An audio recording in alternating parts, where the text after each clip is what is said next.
अभी recently supreme court ने एक जजमेंट दिया है जो कुछ डायरेक्शन और कुछ गाइडलाइंस देता है कि कभी भी पुलिस इन्वेस्टिगेशन के दौरान या फिर कभी सम्मन करके कि इस केस के बारे में कुछ पूछताछ करनी है तो कभी भी एडवोकेट को नहीं बुला सकता है।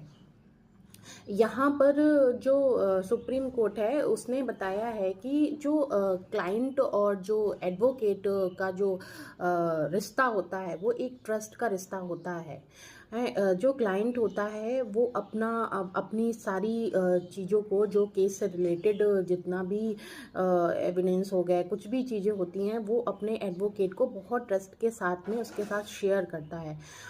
पुलिस कभी भी ज़बरदस्ती या कोई भी प्रेशर डाल के कभी भी एडवोकेट को ना सम्मन कर सकती है ना पूछताछ के लिए बुला सकती है। और कोई भी जो डॉक्यूमेंट्स होता है जैसे लैपटॉप डिवाइसेस वगैरह में कोई एविडेंस वगैरह है उसके लिए भी प्रेशर नहीं डाल सकती है कि तुम आके मुझे ये सारी चीज़ें दिखाओ।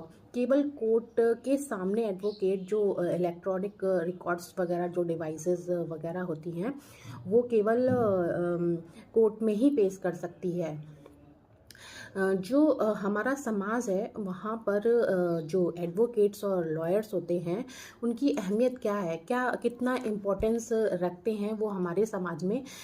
जो हमारे एडवोकेट्स होते हैं वो समाज का एक बहुत महत्वपूर्ण हिस्सा होता है। विलियम शेक्सपियर सर ने एक ब्यूटीफुल लाइंस लिखी हुई हैं कि अगर किसी देश को डिक्टेटरशिप में लाना है तो सबसे पहले एडवोकेट्स होते हैं जो लॉयर्स होते हैं उनको ख़त्म करो, ताकि क्योंकि वो समाज में लोगों के अधिकार जो होते हैं और जो कानून होता है लॉ को प्रोटेक्ट करते हैं। तो इन्होंने ये बताया हुआ है। और जो ये प्रिविलेज वाला जो प्रोविज़न है वो हमारे बीएसए में 132 से लेके 134 तक इसमें दिया गया है। और जो कॉन्स्टिट्यूशन ऑफ जो हमारी जो इंडिया है उसमें भी इनको प्रोटेक्ट किया गया है, जिसमें आर्टिकल 20 सब 3 में ये बात बोली गई है कि ये मतलब लॉ को प्रोटेक्ट ये लॉ को प्रोटेक्ट करता है और एडवोकेट्स और क्लाइंट्स को प्रिविलेज देता है। और जो सिविल मामले होते हैं वहाँ पर जो 165 बीएसए और ऑर्डर नंबर 16 रूल्स